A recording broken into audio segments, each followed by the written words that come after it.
शुक्रिया रजत जी। और इस वक्त की बड़ी खबर, रिया चक्रवर्ती का एक और डिलीटेड मैसेज सामने आया है। इस चैट में रिया चक्रवर्ती और जया साहा के बीच बात हो रही है। रिया और जया साहा के बीच 25 नवंबर का यह चैट है। इस चैट में इस बात का शक है कि रिया चक्रवर्ती किसी ड्रग के बारे में बात कर रही है।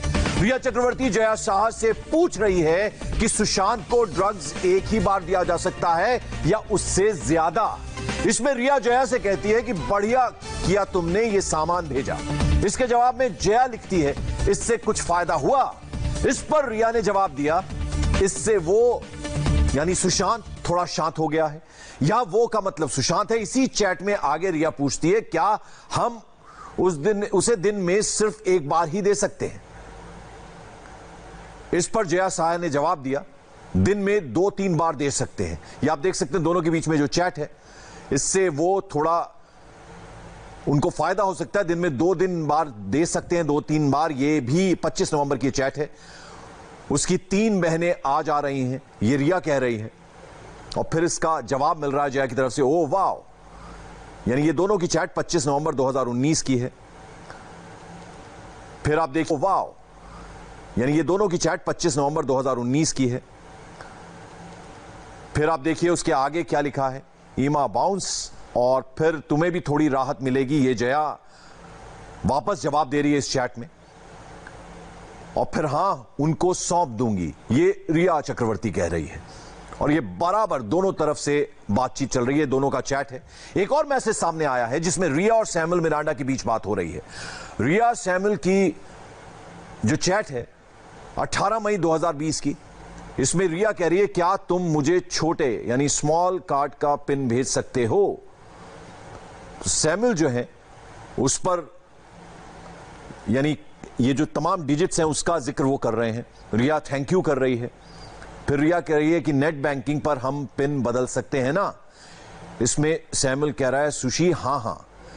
फिर रिया कह रही है कि पिन गलत है, मुझे छोटे कार्ड का पिन चाहिए, ये बड़े कार्ड का पिन है। इस पर सैमुअल ये कह रहे हैं कि ये छोटे कार्ड का ही पिन है। फिर सैमुअल कह रहे हैं, हां बदल गया, सिद्धार्थ पिठानी ने इसे बदल दिया था।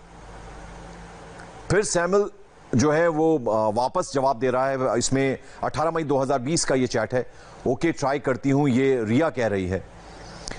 तो एक बार फिर से हम आपको बता दें, रिया चक्रवर्ती का एक और डिलीटेड मैसेज सामने आया है। इस चैट में रिया चक्रवर्ती और जया साहा के बीच बात हो रही है। रिया और जया साहा के बीच 25 नवंबर का यह चैट है। इस चैट में इस बात का शक जताया जा रहा है कि रिया चक्रवर्ती किसी ड्रग के बारे में बात कर रही है। रिया चक्रवर्ती जया साहा से पूछ रही है कि सुशांत को ड्रग्स एक ही बार दिया जा सकता है या उससे ज्यादा। इस पे रिया जया से कहती है कि बढ़िया किया तुमने ये सामान भेजा। इसके जवाब में जया लिखती है, इससे कुछ फायदा हुआ। इस पर रिया ने जवाब दिया, इससे वो थोड़ा शांत हो गया।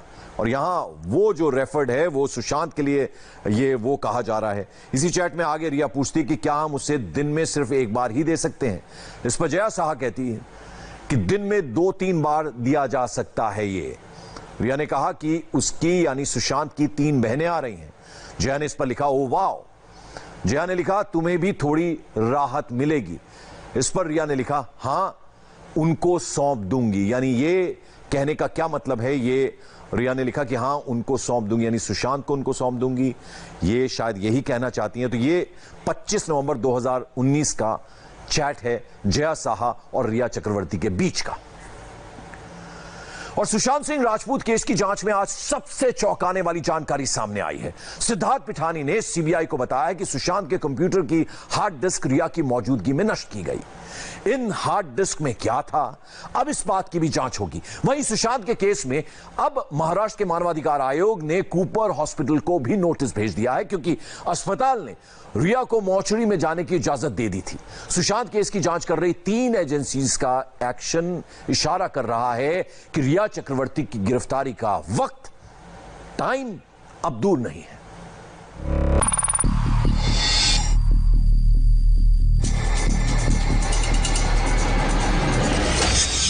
144 घंटे का इन्वेस्टिगेशन,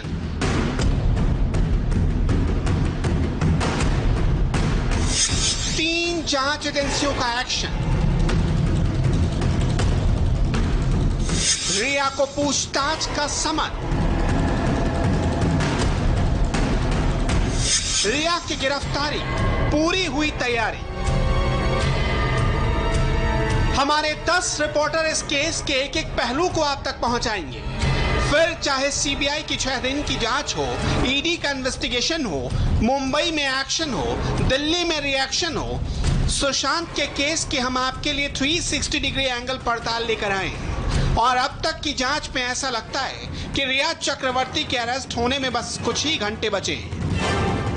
सुशांत सिंह राजपूत मामले में रिया चक्रवर्ती कभी भी गिरफ्तार हो सकती हैं। रिया चक्रवर्ती के खिलाफ 3 जांच एजेंसियां युद्ध स्तर पर अपनी इन्वेस्टिगेशन को आगे बढ़ा रही हैं। सीबीआई ने सुसाइड के मामले में उकसाने को लेकर जांच को तेज कर दिया है, तो वहीं ईडी ने पैसों के गबन को लेकर अपनी जांच को लगातार तेज किया हुआ है। वही अब इस मामले में ड्रग का एंगल आने के बाद नारकोटिक्स कंट्रोल ब्यूरो ने भी शिकंजा कसना शुरू कर दिया है। जिस केस की शुरुआत एक अभिनेता की खुदकुशी से हुई थी, उसमें अब क्या कुछ नहीं है। ब्लैक मैजिक, डिप्रेशन का इलाज, दवा की ओवरडोज, प्यार में धोखा और अब ड्रग के इस्तेमाल का खुलता राज। सुसाइड या मर्डर। सुशांत सिंह राजपूत की मौत के 73 दिन बाद इस केस में इतने ट्विस्ट एंड टर्न आ चुके हैं कि गिनती मुश्किल है। जब 2 राज्यों की पुलिस की इंक्वायरी और इन्वेस्टिगेशन से कुछ नहीं निकला, तो बागडोर सेंट्रल एजेंसी ने संभाल ली। इस वक्त सुशांत के केस की जांच में 3 सेंट्रल एजेंसियां सुपर एक्टिव हैं।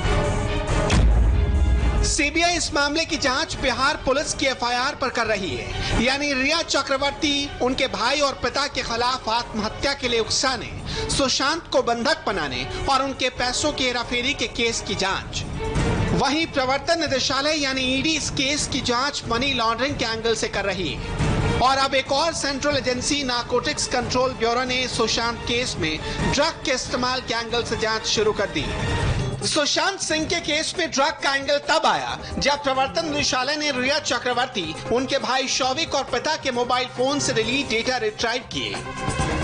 रिया चक्रवर्ती के पुराने चैट सामने आए तो पता चला वो कई ड्रग पेडलर्स के संपर्क में थी।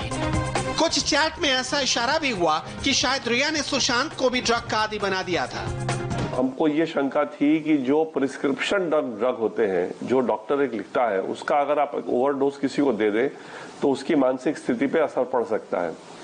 लेकिन अब जो बात सामने आ रही है, अगर ये बात सही है, तो उनको तो हार्ड ड्रग दिए जा रहे थे और वो भी बैंड ड्रग्स, और उसका भी जो दिया जा रहा था उनके मर्जी के खिलाफ, क्योंकि अगर उनके मान लीजिए कॉफी में या पानी में अगर मिला करके कोई कुछ ड्रॉप्स दे रहा है तो ऑब्वियसली उनके मर्जी के खिलाफ है। अगर मर्जी के खिलाफ नहीं होता तो इस तरह की बात तो नहीं लिखी होती उस व्हाट्सएप पे। तो इसलिए अब तो बहुत ही सीरियस अब मामला हो गया ये, कि ये तो मामला नारकोटिक्स कंट्रोल ब्यूरो का भी इसमें आ गया। उसके अलावा अब अबेटमेंट टू सुसाइड हो या मर्डर हो, दोनों मामले में दोनों तरह के केसेस में और भी एविडेंस हमारा सॉलिड हो गया इनके खिलाफ। ड्रग सिंडिकेट के साथ कथित संबंध होने का आरोप लगने के साथ ही रिया के गिरफ्तारी की उल्टी गिनती शुरू हो चुकी है। अब महज कुछ ही घंटों की बात है, सीबीआई ने रिया के गिरफ्तारी का चक्रव्यूह रच दिया है। समन्स भेजे जा चुके हैं। लग रहा है कि रिया की गिरफ्तारी अब महज औपचारिकता भर है। रिया चक्रवर्ती से ईडी 2 राउंड की पूछताछ कर चुकी है। वहीं ड्रग के इस्तेमाल को लेकर इस केस में नारकोटिक्स कंट्रोल ब्यूरो की भी एंट्री हो गई है। सुशांत सिंह राजपूत की मौत के मामले में अब ड्रग रैकेट के सामने आने के बाद एनसीबी ने एनडीपीएस की धाराओं में मुकदमा दर्ज कर लिया है और इस पूरे मामले की तफ्तीश शुरू कर दी है। दिल्ली से deputy director operation KPS Malhotra की अगुवाई में टीम मुंबई जाएगी और मुंबई एनसीबी के साथ मिलकर पूरे ड्रग रैकेट की तफ्तीश करेगी, जिससे अंदाजा लगाया जा सकता है कि जल्द ही बॉलीवुड में फैले ड्रग रैकेट पर एक बड़ा पर्दाफाश हो सकता है। ये अभी जो नया एंगल आया ड्रग का, इससे बात एक साफ जाहिर होती है कि रिया ड्रग एडिक्ट थी। ड्रग एडिक्ट किस हद तक थी? क्या खुद ड्रग लेती थी? क्या सुशांत को भी उसने लगाया था ड्रग लेने के लिए? We don't know. ये अभी जब तक रिया के बारे में सीबीआई पूरे सबूत इकट्ठा नहीं करते, रिकंस्ट्रक्ट ऑफ क्राइम नहीं करते, तब तक रिया को पूछताछ नहीं करेंगे। सीबीआई पिछले 144 घंटों से लगातार इन्वेस्टिगेशन कर रही है। 14 जून को सुशांत के घर पर मौजूद सिद्धार्थ पिठानी, स्टाफ नीरज, कुक केशव और हाउस मैनेजर दीपेश सावंत से सीबीआई के अधिकारी लगातार क्वेश्चन आंसर कर रहे हैं। इसकी वजह यह है कि सुशांत की बॉडी को पंखे से उतारने वाला सिद्धार्थ लगातार अपने बयान बदल रहा है। इसलिए सीबीआई ने पिछले 6 दिनों में पिठानी से 6 बार पूछताछ की और हर बार उसे किसी न किसी के साथ बैठाकर सवाल जवाब किए गए।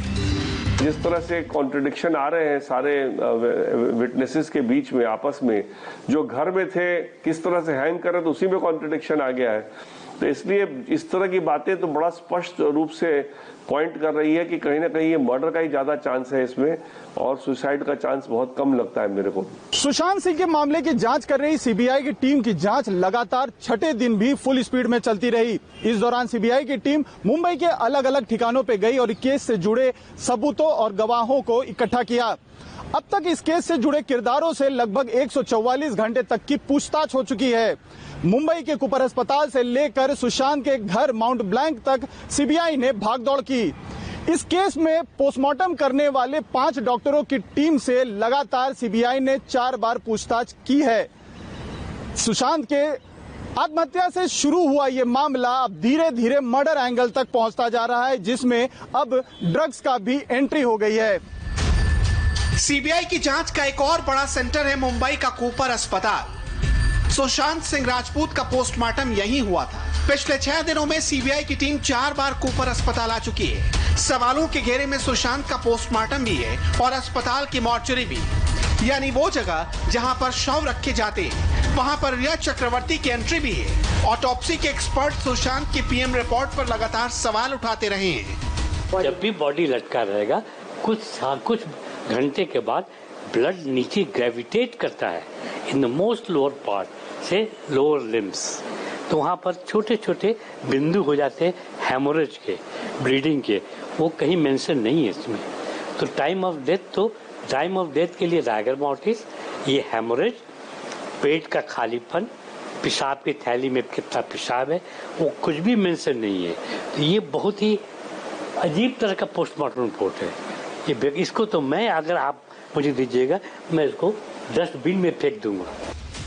क्योंकि पोस्टमार्टम रिपोर्ट में मौत का समय और मौत का कारण स्पष्ट न होने से सीबीआई की जांच आगे बढ़ नहीं पा रही, बल्कि इसके उलट कई सवाल खड़े हो गए।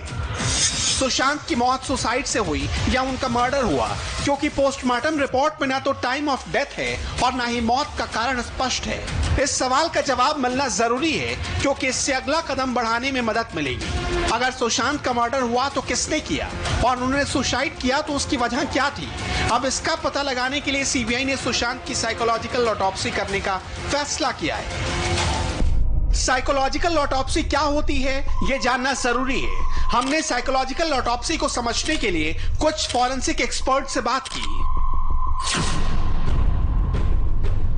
जब हम साइकोलॉजिकल ऑटोप्सी करते हैं तो उसको करने के लिए सबसे पहले पुलिस जो फाइल होती है, जो ऑन रिकॉर्ड हम पे जो एविडेंस होते हैं, उनका हम लोगों को गैदरिंग होता है। पुलिस फाइल्स और जो सीन ऑफ क्राइम्स के स्केचेज होते हैं, तो पुलिस फाइल्स के अंदर जो फॉरेंसिक्स रिपोर्ट्स होती हैं, ऑटोप्सी रिपोर्ट्स होती हैं, जो स्टेटमेंट्स होती हैं, उन सबको हम लेके उसका एक साइकोलॉजिकल असेसमेंट करते हैं, साइकोलॉजिकल एनालिसिस करते हैं कि क्या वो सर्कमस्टांसेस क्या रहे होंगे। उसके बाद नेक्स्ट स्टेप आता है इंटरव्यू टेक्निक। इंटरव्यू टेक्निक के अंदर जो लोग आई विटनेस थे, जो उनके नियर डियर थे, या जो लोग और इससे डायरेक्टली इनडायरेक्टली लिंक थे, उन सब का इंटरव्यू लिया जाता है। एक साइकोलॉजिकल इंटरव्यू होता है। उन सब के बेसिस पे लगा के हम एक जो एनवायरनमेंट रहा होगा, जो डिसीज के इंसिडेंट के टाइम पे रहा होगा, उन सब का एनालिसिस करके एक कंक्लूजन हम लोग फॉरवर्ड करते हैं इन्वेस्टिगेटिंग एजेंसी। साइकोलॉजिकल ऑटोप्सी का विकल्प सीबीआई इसलिए आजमाएगी क्योंकि इससे किसी व्यक्ति की मौत के वक्त जहनी हालत का अंदाजा लगाया जा सकता है। साइकोलॉजिकल ऑटोप्सी और ऑटोप्सी में थोड़ा हमें डिफरेंस समझना होगा। ऑटोप्सी तो किसी बॉडी का पोस्टमार्टम की रिपोर्ट आती है, जबकि psychological autopsy manner of death उसका एक साइकोलॉजिकल वो असेसमेंट है सर्कमस्टांसेस का कि वो सर्कमस्टांसेस क्या थे, जिसकी बेसिस पे manner of death in questions है। क्वेश्चंस होने के बाद साइकोलॉजिकल ऑटोप्सी 3 तरह से कंक्लूजन पे जाती है, क्या वो होमिसाइड का केस है, मर्डर है, या वो सुसाइड है, या एक्सीडेंटल डेथ है। सुशांत के साइकोलॉजिकल एनालिसिस के साथ साथ सीबीआई इस केस के डिजिटल एंगल को भी खंगाल रही है, क्योंकि सिद्धार्थ पिठानी ने सीबीआई को बताया है कि कुछ महीने पहले रिया की मौजूदगी में कुछ हार्ड डिस्क नष्ट की गई थी। सुशांत सिंह राजपूत मामले में सिद्धार्थ पिठानी सबसे अहम गवाह है। सिद्धार्थ पिठानी ने सीबीआई के अधिकारियों को यह जानकारी दी है कि जून के पहले हफ्ते में रिया चक्रवर्ती और सुशांत सिंह राजपूत के सामने एक आईटी प्रोफेशनल ने 8 हार्ड डिस्क को तोड़ा था। इस हार्ड डिस्क को क्यों तोड़ा गया और वो आईटी प्रोफेशनल कौन था, अब इस मामले की जांच भी सीबीआई कर रही है। और जानकारी ये भी मिली है कि नीरज और केशव भी उस समय वहां पर मौजूद थे। यही वजह है कि इन सभी लोगों से लगातार 5वें दिन पूछताछ का सिलसिला जारी है।